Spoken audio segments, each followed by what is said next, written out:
స్టెఫెనును చూడండి ఒకసారి.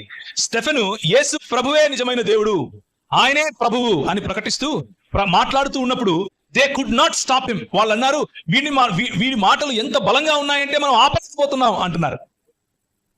స్టెఫెను నిలబడి మాట్లాడుతూ ఉంటే రాళ్లతో కొట్టి చంపాలని రాళ్లతో కొట్టారు. రాళ్లతో కొడుతూ ఉన్నప్పుడు కూడా ఆయన ఆకాశం వైపు చూసి ప్రభు అయిన యేసు అని పిలిచాడు. ప్రభు అయిన యేసు అని పిలిచాడు. ఈ రోజు ఉదయం అన్న చెప్తూ ఉన్నట్లుగా క్రైస్తవ సంఘం పైన క్రైస్తవ సమాజం పైన మతోన్మాదులు వాళ్ళకి ఇష్టం వచ్చినట్లు వాళ్ళు మాట్లాడుతూ ఉంటారు.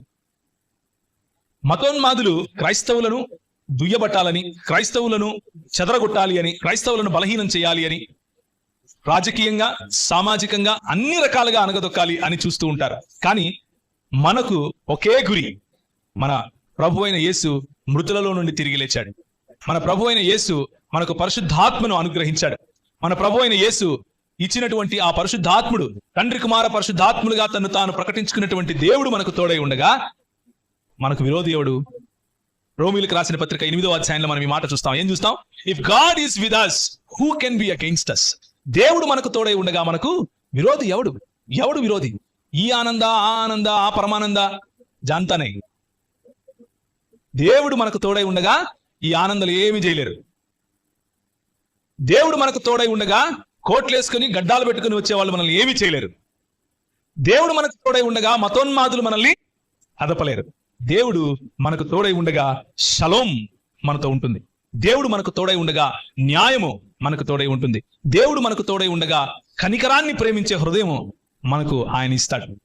దేవుడు మనకు తోడై ఉండగా ఆదివారము, సోమవారము, మంగళవారము అన్న తేడా లేకుండా ఏ రోజైనా సరే ఆయన పునరుత్థానాన్ని మనం, ఆయన పునరుత్థానము అనే ఒక అనుభవంలో, ఒక ఉత్సవంలో జీవించే జీవన శైలి కలిగి ఉంటాం. అంతేగాని ఏదో ఒక రోజు ముహూర్తం పెట్టుకుని పండుగలు చేసుకుని రొట్టెలు చేసుకుని వెళ్ళిపోయే సమాజం కాదు మనం. మన జీవితమే ఒక పండుగ. అలాంటి పండుగను ప్రభు మనకిస్తాడు. Jesus brings peace to the disciples. He breathes Holy Spirit on them.